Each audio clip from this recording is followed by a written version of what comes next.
الحمد لله نحمده ونستعينه ونستغفره ونؤمن به ونتوكل عليه ونعوذ بالله من شرور أنفسنا ومن سيئات أعمالنا من يهده الله فلا مضل له ومن يضلل فلا هادي له ونشهد أن سيدنا وسندنا وشفيعنا وشفاء صدورنا وملجأنا ومأوانا ومولانا محمدا عبده ورسوله صلى الله عليه وآله وسلم. أما بعد فقد قال الله تبارك وتعالى جل جلاله في القرآن المجيد والفرقان الحميد: أعوذ بالله من الشيطان الرجيم. بسم الله الرحمن الرحيم. إنما يريد الله ليذهب عنكم الرجس أهل البيت ويطهركم تطهيرا. صدق الله مولانا العظيم وبلغنا رسوله النبي الكريم ونحن على ذلك من الشاهدين والشاكرين والحمد لله رب العالمين. الصلاة والسلام عليك يا سيدي يا رسول الله وعلى آلك وأصحابك يا حبيب الله. الصلاة والسلام عليك يا سيدي يا رسول الله وعلى آلك وأصحابك يا حبيب الله.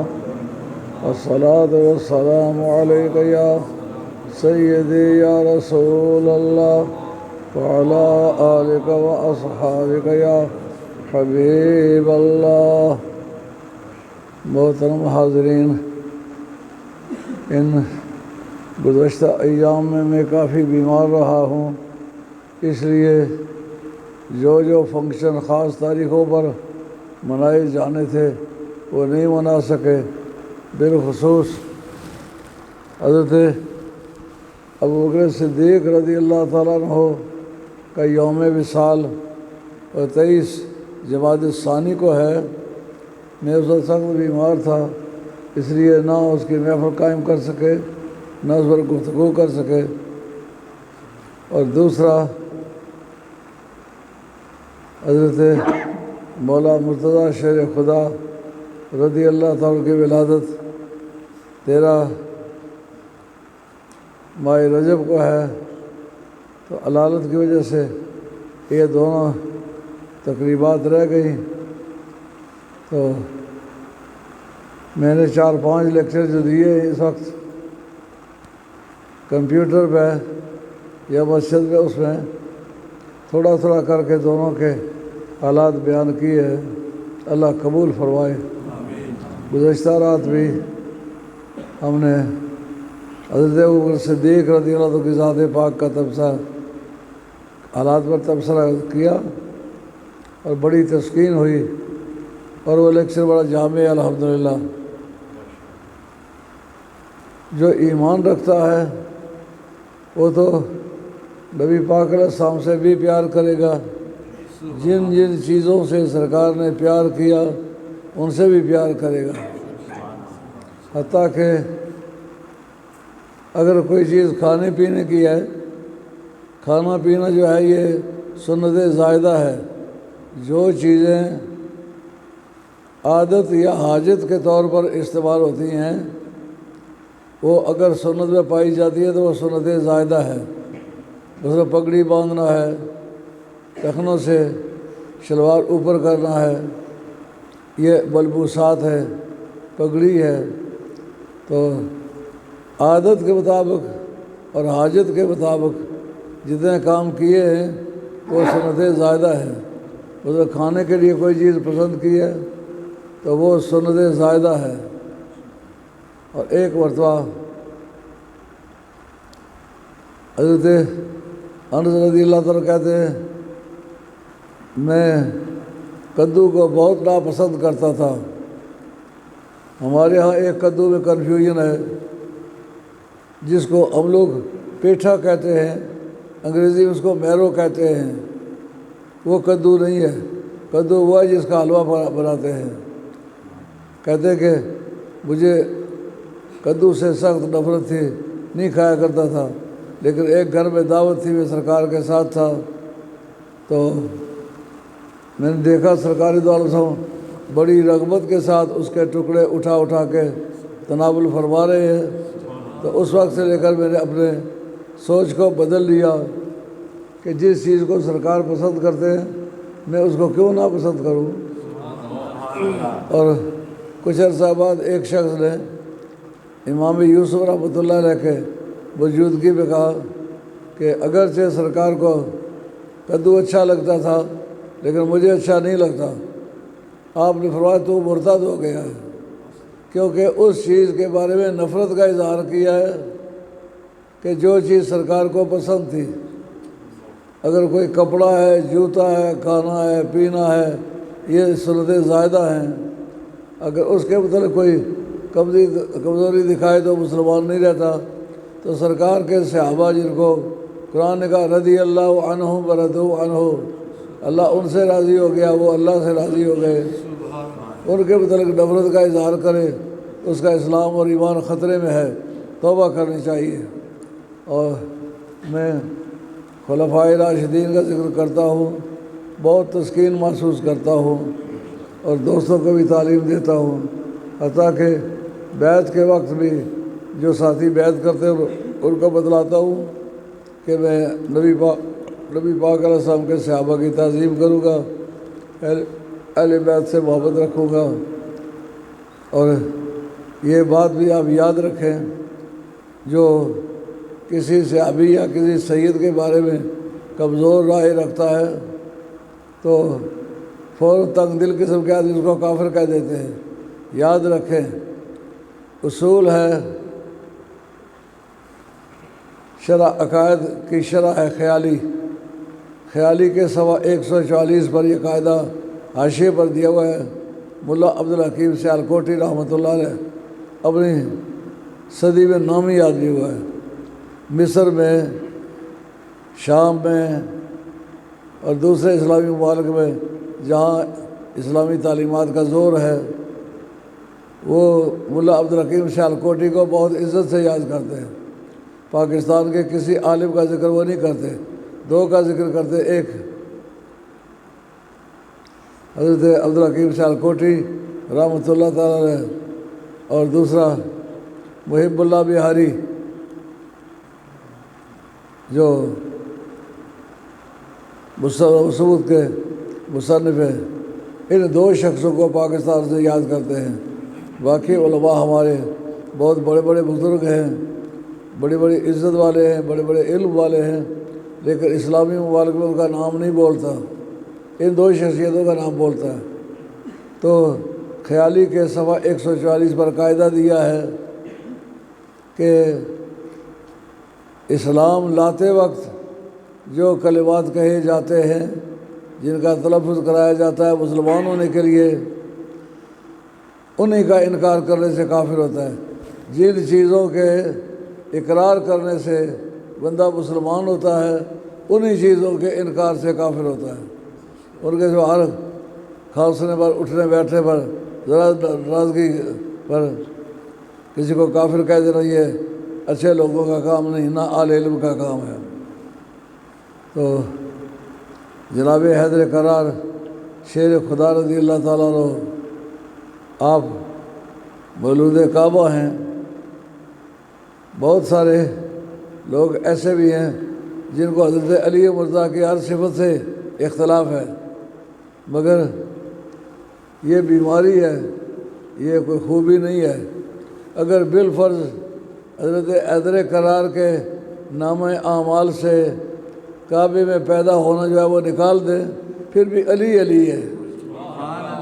حضرت علی مرتضیٰ کو سرکار بچپنے کے زمانے میں چھاتی پر لٹا کر ان کو سلایا کرتے تھے، تو سرکار کی چھاتی پر لیٹنا یہ کعبے میں پیدا ہونے کے مقابلے میں زیادہ وزنی ہے، کیونکہ سرکار تاجدار مدینہ علیہ السلام کی ذات پاک وہ ذات پاک ہے کہ جن کے آنکھوں کے ادھر سے ادھر ہونے پر اللہ نے قبلہ بدل دیا۔ جس قبلے کی طرف آج ہم منہ کر کے نماز پڑھنے والے اور پڑھتے ہیں، یہ دراصل یادگار ہے نبی پاک علیہ السلام کے نازنین ہونے کی۔ اللہ کو حضور سے اتنا پیار ہے، یہ بات یاد رکھے۔ سب سے پہلا منسوخ قرآن میں تبدیلی قبلہ ہے، یعنی کون سی آیات کب منسوخ ہوئی ہیں، تو 66 آیتوں پر اتفاق ہے کہ وہ منسوخ ہیں، لیکن سب سے پہلا منسوخ کعبے کی تبدیلی ہے۔ سرکار دو عالم علیہ السلام کو کبھی کبھی خیال آتا تھا کہ اگر میرے ابا جی والا قبلہ اگر ہمیں اجازت دے دی جائے، حضرت ابراہیم علیہ السلام میرے دادا ہیں، تو مجھے زیادہ خوشی ہو، لیکن یہ بات زبان سے نہیں کہی، قرآن کی شہادت ہے۔ قد نرى تقلب وجهك في السماء فلنولينك قبلة ترضاها۔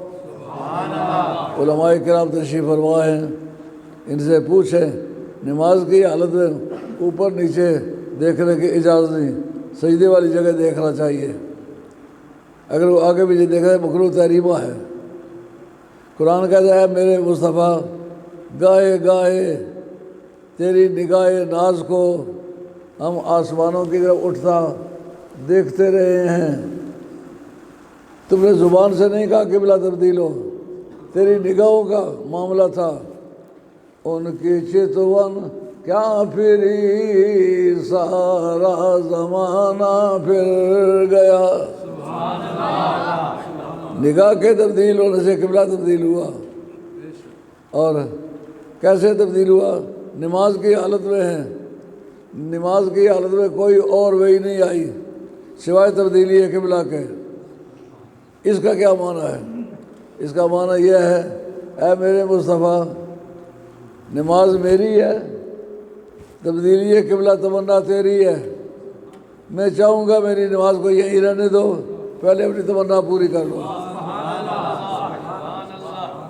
تو سرکار کی نگاہوں میں کتنا زور ہے، اس سے قبلے تبدیل ہو جاتے ہیں۔ تو سرکار چھاتی پر رکھ کے جس کو سلائیں وہ کتنا نازنین ہوگا۔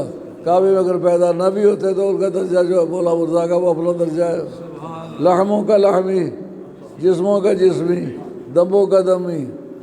اتنی وحدت کسی دوسرے کے ساتھ نہیں پائی گئی، خواہ کوئی پہلوں میں ہے یا پچھلوں میں ہے، اس وقت کا ہے یا آج کا ہے، کہ نبی کریم علیہ السلام کو حضور فرمان مولا مرتضیٰ کو تیرا گوشت میرا گوشت ہے اور تیرا خون میرا خون ہے، جدوں کا جدی تیرا دادا میرا دادا ہے۔ حضرت خواجہ گولوی رحمۃ اللہ نے اس روایت کو کثرت سے استعمال کیا اپنے بیانات میں، تو کچھ لوگوں نے اس پر بھی زبان درازی کی ہے کہ یہ حدیث ضعیف ہے، ہرگز ضعیف نہیں۔ امام ابن بردویہ نے اپنی کتاب فضائل امیر المومنین کے اندر یہ لکھ کے کہا کہ یہ ثقہ حدیث ہے، اس پر محدثین میں سے علم رکھنے والے کسی بندے نے انکار نہیں کیا۔ اب ذرا اندازہ کریں قبلے میں حضرت مولا مرتضیٰ کا پیدا ہونا یہ شان تطہیر کی ابتدا ہے۔ کیوں کہ کعبے کے اندر وہ پیدا ہوئے، جناب سیدہ سرکار کے گھر میں پیدا ہوئے، بالفعل جو حصہ زمین کا سرکار کے بدن سے لگا ہوا ہے، بالفعل ایکچولی جس کو کہتے ہیں بالفعل وہ کعبے سے افضل ہے۔ علماء دیوبند نے ایک کتاب لکھی ہے تصدیقات لدفع تلبیسات، اپنی بات کو ثابت کرنے کے لیے یہ روایتی پیش کرنے لگا ہوں، اس کو کہتے ہیں ایکسکلپیٹری ایویڈنس، یعنی مخالف دھڑے کی کوئی شہادت آپ کے مقصد کو سپورٹ کر جائے تو اس کو کہتے ہیں ایکسکلوٹری ایویڈنس، اس کو دنیا کا کوئی کورٹ رد نہیں کرتا۔ میرا دشمن ہے، میرا مخالف ہے، روایت وہ بیان کرتا ہے، وہ میری سپورٹ کرتی ہے وہ روایت، تو وہ روایت کوئی عدالت اس کو رد نہیں کرے گی۔ تو حضرت نبی کریم صلی اللہ علیہ وسلم کے بارے میں علماء دیوبند نے لکھا ہے کہ جو مٹی سرکار کے بدن سے لگی ہوئی ہے وہ کعبے سے افضل ہے، بیت المقدس سے افضل ہے، لوح سے افضل ہے، قلم سے افضل ہے، عرش الہی سے افضل ہے۔ تو سرکار کے بدن کے ساتھ لگنا مٹی کا ان ساری چیزوں سے افضلیت کا باعث ہے، تو پھر حضرت علی کو سرکار اپنی چھاتی پر لٹا کے سنائیں، پھر ان کے درجے کا اندازہ کیسے ہوگا؟ تعصب کسی مذہب کا نام نہیں ہے، یہ انسانی خرابی ہے، انسان کی فطرت کی خرابی ہے۔ اتنی بات تو سمجھ آ گئی ہے نا کہ جس جگہ سرکار کا پاؤں لگا ہوا ہو بالفعل، اس کا نام بالفعل ایکچولی یہ مٹی ہے، اوپر سرکار کا پاؤں، اس مٹی کا درجہ ان سب چیزوں سے افضل ہے۔ اب کعبے کی تطہیر اس پر گواہ ہے، خاتون جن سرکار کے گھر میں پیدا ہوئی ہیں ان کی تطہیر سرکار کے گھر کی وجہ سے ہے۔ اس پر ایک بحث ہے کہ مکہ شریف افضل ہے یا مدینہ شریف افضل ہے، کعبہ شریف افضل ہے یہ سرکار کا گنبد خضرا افضل ہے۔ اس پر اعلیٰ حضرت نے بڑا خوبصورت موازنہ کیا ہے، وہ کہتا ہے کعبہ دلہن ہے روضائے اطہر نبی دلہن، کعبہ دلہن ہے روضائے اعلیٰ نبی دلہن، یہ رشک آفتاب و غیرت کمر کی ہے۔ آگے چل کے کہتے ہیں دونوں بنی انیلی سجیلی دلہن مگر جو پی کے پاس ہے وہ سہاگن کنور کی ہے۔ کسی شخص کی دو بیویاں ہوں تو جو بیوی اس کے پاس ہے اس کا درجہ بلند ہے۔ کہتے کعبہ بھی دلہن ہے اور مدینہ طیبہ بھی دلہن ہے، لیکن جو پی کے پاس ہے سرکار کی بارگاہ میں جو جگہ موجود ہے اس کا درجہ بلند ہے۔ اور اس کو کہتے ہیں سرکمسٹینشیل ایویڈنس، قرائنی شہادت، یعنی ان کے افضلیت کے جو علاماتی شہادت ہے وہ یہ ہے، کہتے ہیں سر سبز وصل یہ ہے سیاہ پوش ہجر وہ، ظاہر دو پٹوں سے ہے جو حالت جگر کی ہے۔ کہتے ہیں مکہ شریف کی ریت کالی، پتھر کالے، حجر اسود کالا، یہ سیاہی جو ہے یہ جدائی کی علامت ہے۔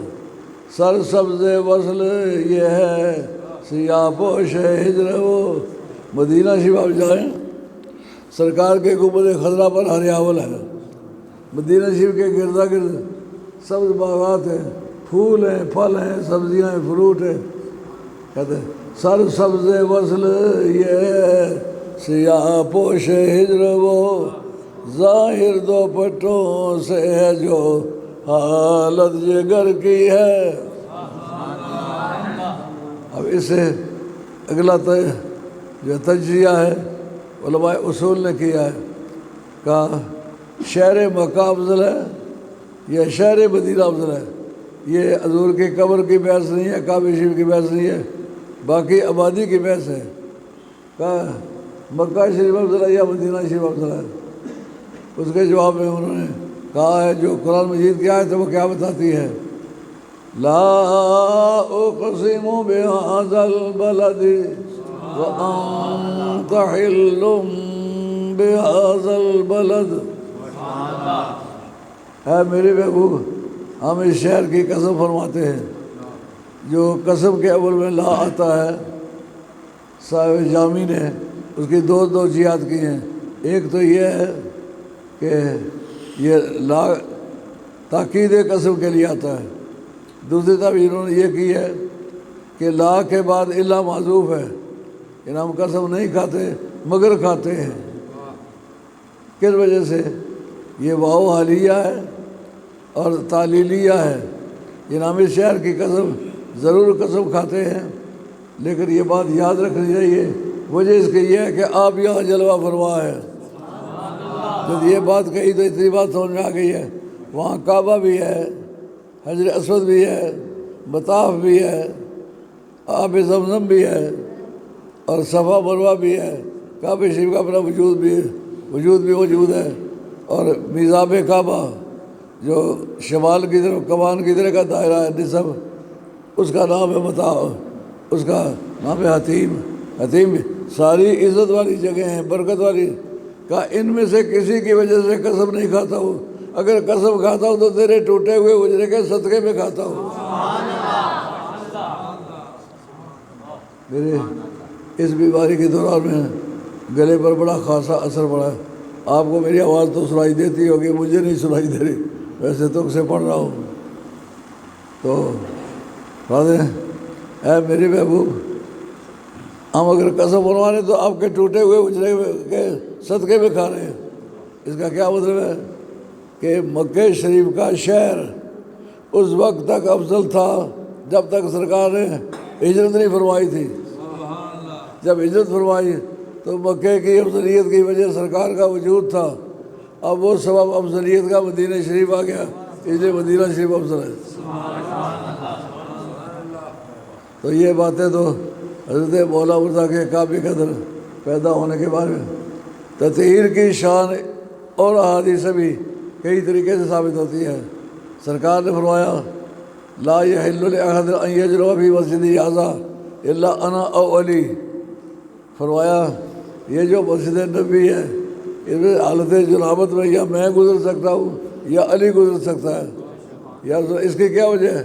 کہا جو کعبے میں پیدا ہو کعبے کو ناپاک نہ کرے، وہ مسجد نبی سے حالت جنابت میں گزرے تو کیوں اس کو ناپاک کرے؟ یہ آیت تطہیر کی ابتدا ہے۔ اور نبی کریم علیہ الصلوۃ والسلام نے سرکار کی عبادت کو اس طرح تسلیم کیا،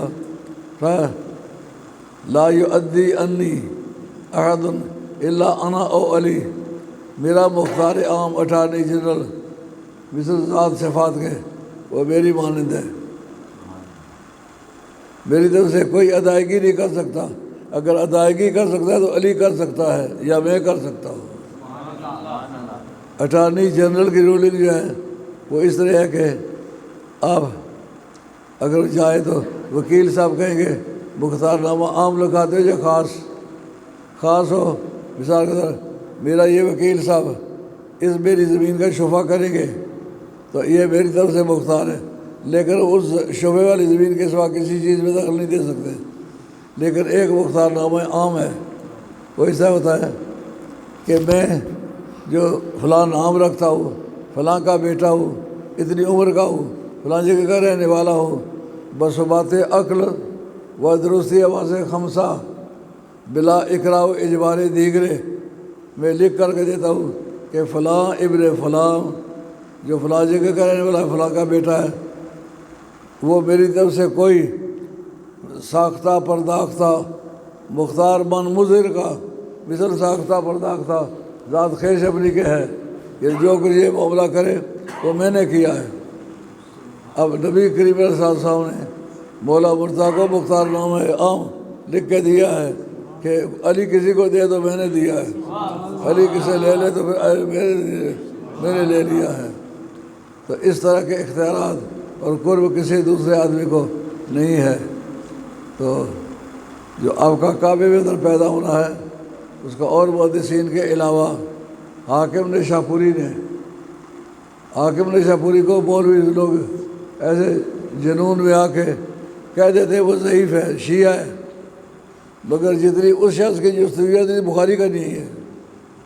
بخاری کے اساتذہ کم ہیں، حاکم کے اساتذہ زیادہ ہے۔ حاکم نے اصول حدیث پر کتاب لکھی ہے، علوم الحدیث اس کا نام ہے۔ امام بخاری نے علم حدیث پر کتاب نہیں لکھی۔ جو حدیث کا جاننا اور ہے، حدیث کا پرکھنا اور ہے۔ حدیث کے پرکھنے پر جو انہوں نے کتاب لکھی ہے ایسی کتابیں وہ بخاری نہیں لکھ سکے۔ ایسے ضد و ضدی لوگ اس وجہ سے اس کو کہتے ہیں یہ سب سے بہت بڑا ہے کہ اس نے یزید کو جنتی کہنے کی کوشش کی ہے، ذمہ لگایا کہ سرکار ابو الجاشن یغزو مدینہ کیسرا مغفور اللہم، کہ جو شخص سب سے پہلا حملہ کیسر کے شہر پر کرے گا وہ بخشا ہوا ہے۔ اور کہتے ہیں کہ جناب یزید نے پہلا حملہ کیا۔ یہ بات اس وقت ثابت ہوگی جو فن حدیث کی روح سے اس کا منطبق جو ہے وہ ظاہر ہو جائے۔ واقعہ یہ ہے کہ خرام نے یہ حدیث روایت کی ہے، اور کی بھی کہاں ہے، دمشق میں جا کے کی ہے، رہنے والی مدینہ شریف کی ہے۔ تو اس روایت کو کرنے کے لیے دمشق کیوں گئی ہے؟ دمشق جا کے یہ روایت بیان کی ہے، اور اس کے جتنے راوی ہیں سارے دمشقی ہیں، بنو امیہ کے ملازمین میں سے ان کے تعلق والے۔ فن حدیث کی روح سے یہ بات بھی قابل اعتراض ہے کہ بنو امیہ کی عمایت کی حدیث ہو اور بیان کرنے والے سارے دمشقی ہوں، وہ حدیث مستند نہیں ہے۔ دوسری بات، حضرت امام عسقلانی رحمۃ اللہ نے اپنی کتاب کے اندر لکھا ہے کہ مدینہ تک کیسرا جس کا نام ہے، اس زمانے میں جس وقت یہ سرکار نے بات کی ہے، اس وقت شہر بصرہ جو ہے وہ مدینہ کیسر ہے، اس وقت استنبول نہیں ہے، قسطنطنیہ دنیا نہیں ہے۔ اس وقت شہر جو کیسر کا شہر ہے وہ بصرہ ہے، جو سرکار کی میلاد والی رات مائی شفا صاحب نے دیکھا کہ اس کے تمام محلات مجھے نظر آ رہے ہیں سرکار کے میلاد کے نور کی وجہ سے۔ تو اس وقت وہ شہری اور ہے، اس کا مطلب اس شہر میں کوئی حملہ کرے گا تو اس شہر میں تو ابھی پیدا ہی نہیں ہوا تھا یزید جس کا نام ہے۔ اور پھر مورخین نے لکھا، کامل نے اپنی کتاب جو تاریخ کی ہے اس کے اندر لکھا ہے کہ یزید اس مہم پر گیا، لیکن راستے میں ام کلثوم ایک آوارہ عورت اس کو مل گئی، شرابیں پی کے اس کے ساتھ ہی مست رہا، لوگ لڑائیاں کرتے رہے، انہوں نے شہر جو قسطنطنیہ وہ جیت لیا۔ اس کا نہ اس نے یہ دیکھا، نہ یہ وہاں گیا، نہ اس نے کوئی جہاد میں حصہ لیا۔ پھر یہ بات کس سے ثابت ہوگی؟ چونکہ انہوں نے بڑی دلیری سے کہہ دیا کہ یہ حدیث صحیح ہے، حالانکہ اس کی حدیث کی صحت پر کوئی دلیل نہیں ہے۔ رہنے والی ہو مدینہ طیبہ کی روایت جا کر بیان کرے، پوچھیں گے عورتوں کے اتنے دور دراز کے سفر تو کس طرح ممکن نہیں تھے، یہ کیسے سفر ہوا؟ اس کا جواب یہ دیتے ہیں کہ وہ صحابی رضی اللہ عنہ جن کے ساتھ ان کا نکاح تھا وہ ان کے ساتھ گئی ہیں۔ محدثین نے لکھا کہ انہوں نے 3 طلاقیں دے کے ان کو فارغ کیا ہوا تھا۔ جب 3 طلاقیں دے کے فارغ کر دیا ہوا تھا پھر تو وہ غیر بیر میں وہ ان کو ساتھ کس طرح لے کے گئے؟ اللہ عدل قیاس۔ تو امام حاکم کا ذکر اس لیے آیا کہ اس پر حدیث پیش کرنا چاہتا ہوں۔ شاہ ولی اللہ صاحب محدث دہلوی انہوں نے اپنی کتاب ازالۃ الخفا عن خلافت الخلفاء، یہ 4 جلدوں کی کتاب ہے، ازالۃ الخفا عن خلافت الخلفاء، جلد 4 معاصر حیدر قرار، اور کہا کہ حاکم بری حدیث تواتر نقل کردہ است، حاکم بر این حدیث تواتر نقل کردہ است کہ حضرت حیدر قرار درقا و متولد شدہ۔ کہا حاکم نے اپنی کتاب کے اندر اس پر متواتر اس کو کہا یہ حدیث متواتر ہے۔ حدیث متواتر کا اگر تواتر ہونا قطعی طور پر ثابت ہو جائے تو منکر کافر ہو جائے گا، کیونکہ وہ اسی طرح اسلام ہے جس سے کہ قرآن اسلام ہے، اس کا اس پر ایمان لانا اسی طرح ضروری ہوگا جس طرح قرآن کی آیتوں پر ایمان لانا ضروری ہے۔ تو جناب حیدر قرار شیر خدا رضی اللہ عنہ کی ذات پاک، ان کے جو کارنامے ہیں ہر روز جاری ہے۔ دیکھیں یہ بات